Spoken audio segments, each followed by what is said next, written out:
Bonjour à toutes et à tous.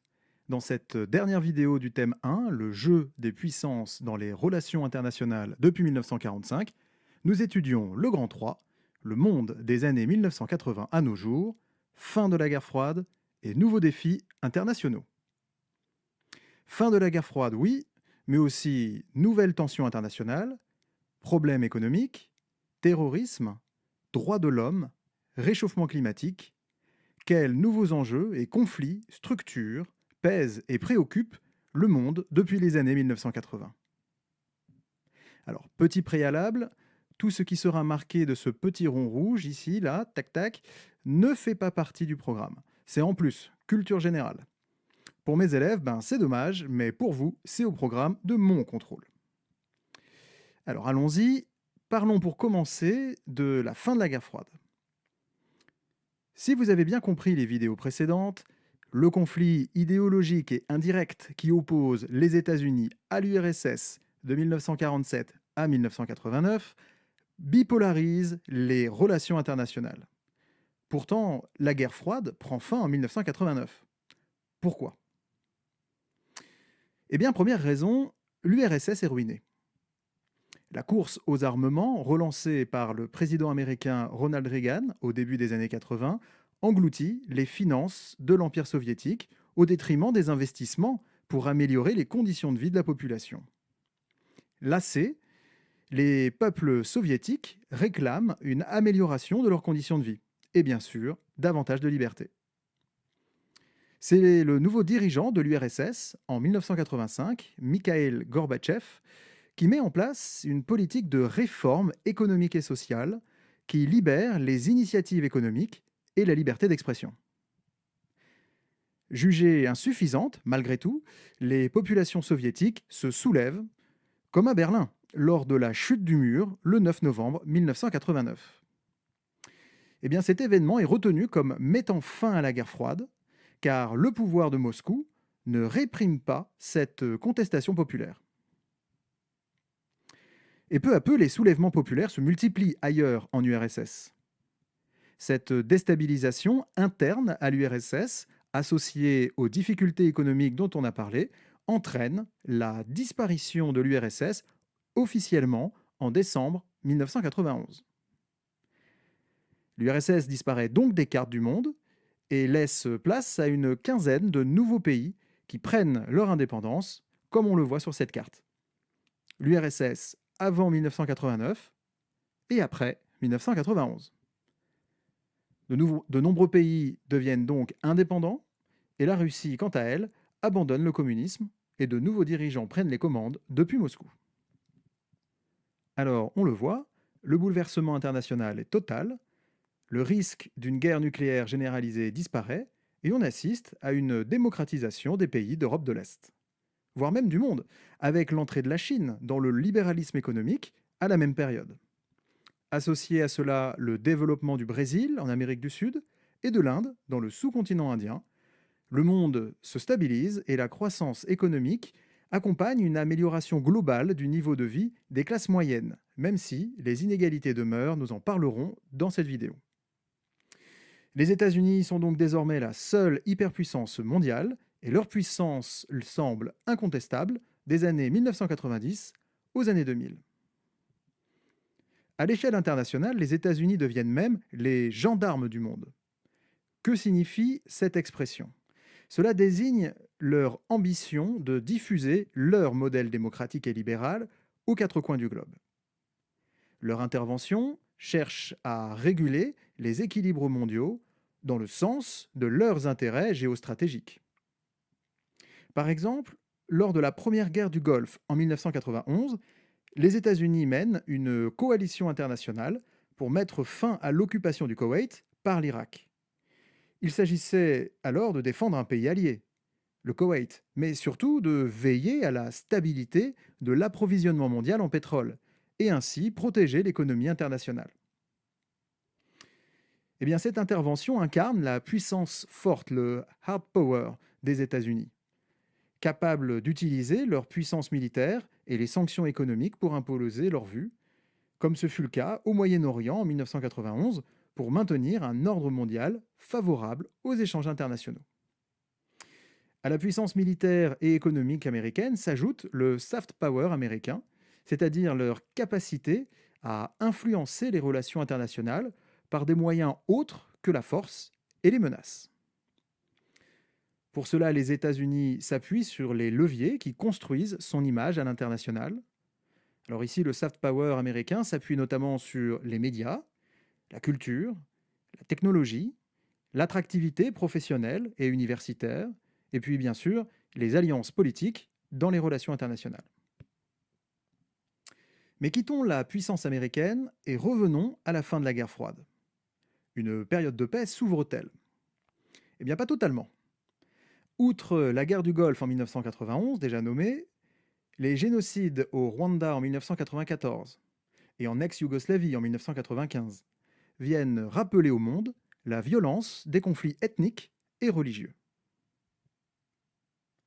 Si la démocratie s'est élargie à de nouveaux territoires à partir des années 90, notamment en Europe de l'Est, on observe malgré tout un retour de l'autoritarisme et du populisme dans la vie politique depuis les années 2000.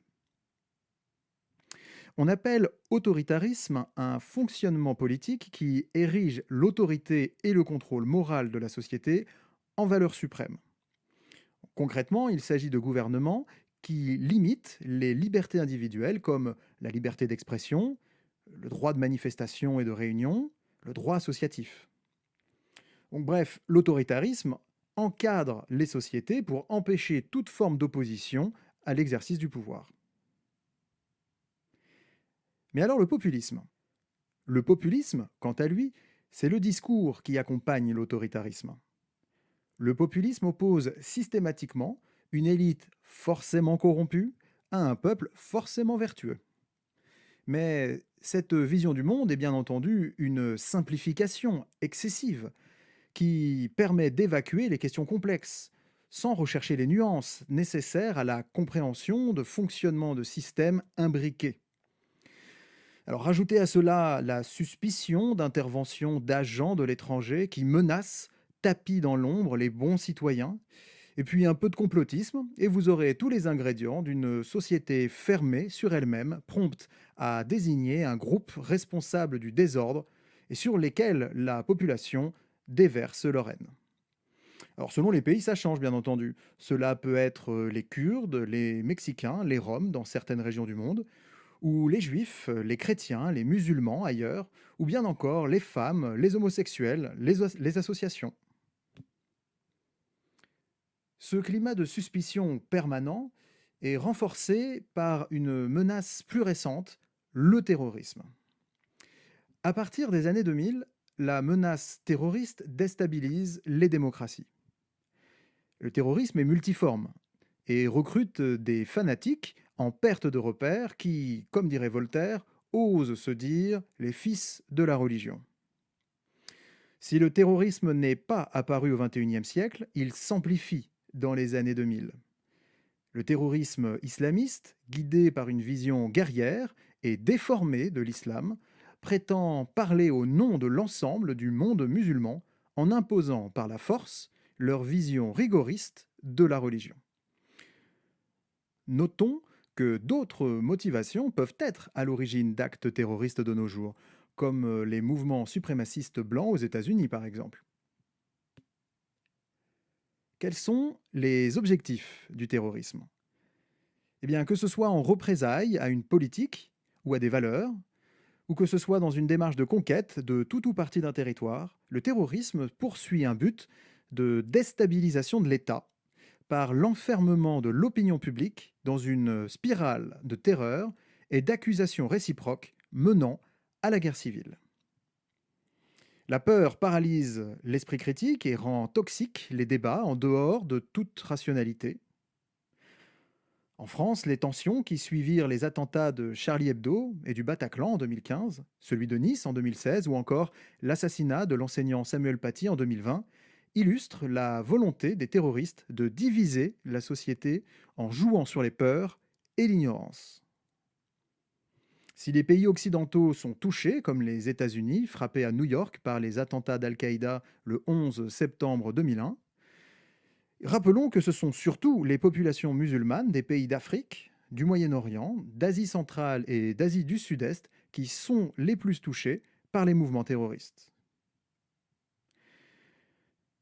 Outre les actes de terreur, d'autres formes de tension perturbent les relations internationales. En premier lieu, les États-Unis voient se dresser devant eux l'émergence d'une Chine en quête de leadership mondial. Alors, y a-t-il un risque d'une nouvelle guerre froide? Les provocations réciproques s'accélèrent et les budgets militaires s'accroissent. Les deux premières puissances économiques et militaires mondiales s'observent et se craignent mutuellement. La Chine fait également peser des tensions importantes en mer de Chine du Sud, où elle cherche à s'accaparer des îles pour s'octroyer des zones de pêche et des réserves pétrolières. C'est donc une zone de conflit potentiel avec les pays voisins. La Chine, toujours, menace d'annexer les territoires d'Hong Kong et de Taïwan, deux territoires très proches géographiquement et historiquement de la Chine, mais qui défendent une certaine autonomie, voire une totale indépendance pour Taïwan, très mal perçue par le voisin chinois. C'est donc aussi une zone de conflit potentiel. Ailleurs dans le monde, le conflit israélo-palestinien rythme les relations internationales au Moyen-Orient. Des tensions très fortes existent également entre musulmans sunnites, conduits par l'Arabie saoudite et la Turquie, aux musulmans chiites, conduits par l'Iran. L'Iran et la Corée du Nord, qui cherchent à maîtriser l'arme nucléaire, s'appuient sur le soutien de la Chine malgré les sanctions américaines. Et puis la Russie, qui relance les tensions avec les États-Unis et se rapproche de la Chine. Alors vous le voyez, les relations internationales, c'est un peu comme une grande cour de récré. C'est un jeu d'influence, il y a des alliances, des changements de camp, le tout sur fond de tensions frontalières, ethniques et religieuses. Parmi les défis de notre époque, il convient de parler aussi de l'économie. La libéralisation des échanges et la mondialisation permettent l'affirmation des firmes transnationales, ces grands groupes internationaux dont l'influence peut désormais concurrencer les États.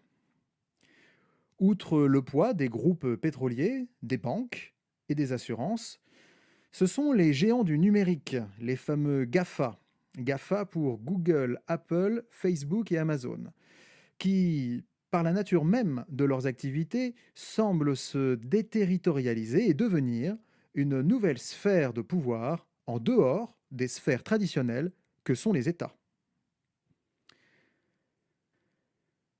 Du point de vue du développement, on a dit que les classes moyennes profitent de la croissance mondiale. Pourtant, l'extrême pauvreté touche encore 730 millions de personnes en 2021 qui vivent avec moins de 2 dollars par jour. Cette extrême pauvreté a diminué jusqu'en 2020, mais la crise du Covid a renforcé les inégalités, comme on le voit sur ce document. Géographiquement, ce sont les continents africains et asiatiques les plus concernés, et si on zoome, les zones rurales encore plus que les villes. Conséquence directe, la sous-alimentation et la consommation d'une eau insalubre touchent 830 millions de personnes. Et rappelons-le, si cela ne tue pas forcément directement, cela fragilise les systèmes immunitaires et participe à la disparition de 8 millions de personnes dans le monde chaque année, qui meurent de maladies auxquelles ces personnes auraient pu résister si elles avaient eu accès à une alimentation suffisante et à une eau saine.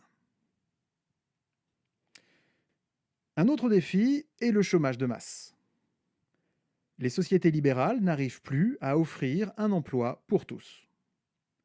Par exemple, l'Union européenne cumule 15 millions de chômeurs sur une population totale de 450 millions d'habitants en 2021. Le chômage accentue les inégalités et pèse sur le climat social. Des tensions émergent entre riches et pauvres, citadins et ruraux, et peut prendre la forme de contestations sociales importantes un peu partout dans le monde, à l'image du mouvement des Gilets jaunes en France.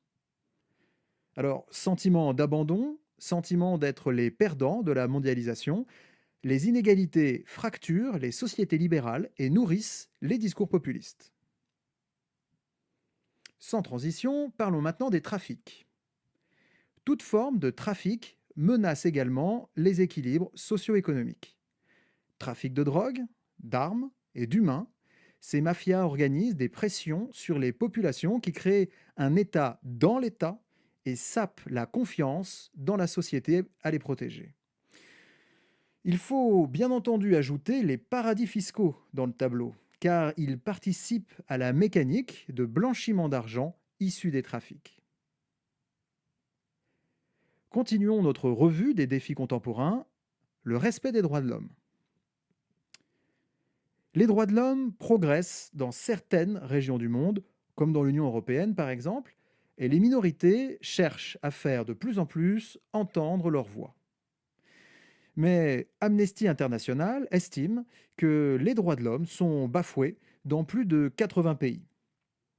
La torture et les atteintes à la liberté d'expression menacent ces populations. Les organisations non gouvernementales, les fameuses ONG, s'engagent dans les territoires les plus délaissés et cherchent à dénoncer les angles morts de l'actualité internationale.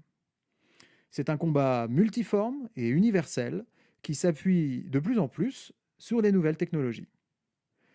Censure, pression, voire assassinat sur le monde de la presse ou des ONG, discrimination et violence envers les minorités visibles, religieuses et politiques, discrimination et violence envers les femmes et les enfants, discrimination et violence envers les homosexuels.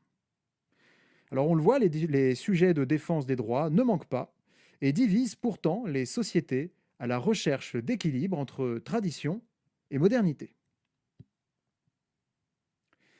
Autre sujet très préoccupant, l'enjeu environnemental qui s'impose comme une thématique dominante pour les futures prises de décisions politiques. En effet, le réchauffement climatique menace la durabilité de nos sociétés. La croissance économique à tout prix est questionnée. Une mondialisation autrement, moins polluante et plus juste socialement est au cœur des débats citoyens pour construire un modèle de développement durable. Et ce phénomène mondial pose des questions vives à chaque citoyen humain de cette planète. Il interroge le rapport de chacun à l'argent, au temps, à la technologie, et finalement, globalement, pose la question suivante: quelle planète, quel mode de vie souhaitons-nous laisser en héritage aux générations futures? Si les États se sont engagés à orienter leur modèle de production et de consommation vers le développement durable, de nombreuses associations militantes jugent ces décisions encore insuffisantes et trop lentes. Enfin, pour finir, la crise sanitaire de la Covid-19. La gestion de l'épidémie montre l'interdépendance de chaque région du monde face, d'une part, à la circulation du virus, mais aussi face à la nécessaire coopération scientifique pour lutter contre l'épidémie. La crise sanitaire a aussi révélé la fragilité de nos systèmes de santé. Les virus, le dérèglement climatique, les pollutions ne s'arrêtent pas aux frontières et c'est bien une prise de conscience citoyenne et sociétale qui pourra seule prendre la mesure de ces défis internationaux. Alors, pour aller plus loin, je vous indique l'existence d'un hors-série du Courrier international, le numéro 67, sorti en 2018, qui regroupe des articles du monde entier pour décrypter une nouvelle guerre froide entre la Chine et les États-Unis qui semble se mettre en place. Je vous conseille également cette petite vidéo produite par le journal Le Monde qui, comme son nom l'indique dans YouTube, vous permet de comprendre le réchauffement climatique en 4 minutes. En lien avec la prise de conscience environnementale, je vous suggère d'écouter cet incroyable discours de Greta Thunberg prononcé devant l'ONU en 2019.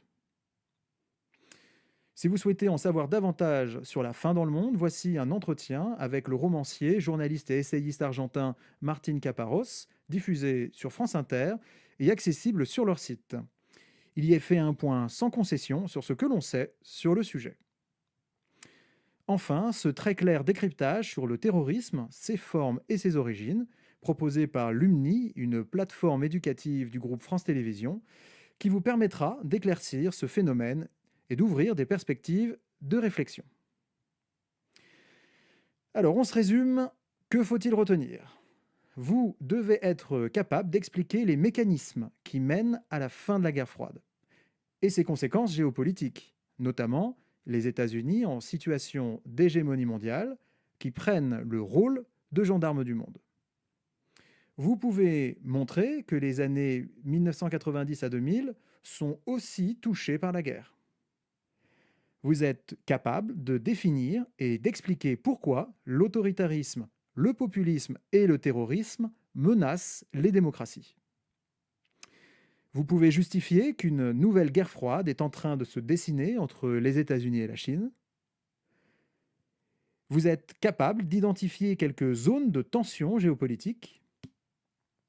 Enfin, vous avez compris et vous êtes capable de décrire les principaux enjeux et défis contemporains comme l'extrême pauvreté, le chômage, les trafics, mais aussi les droits de l'homme et l'environnement, sans oublier la crise sanitaire de la Covid-19. Alors bonne révision à tous et à bientôt.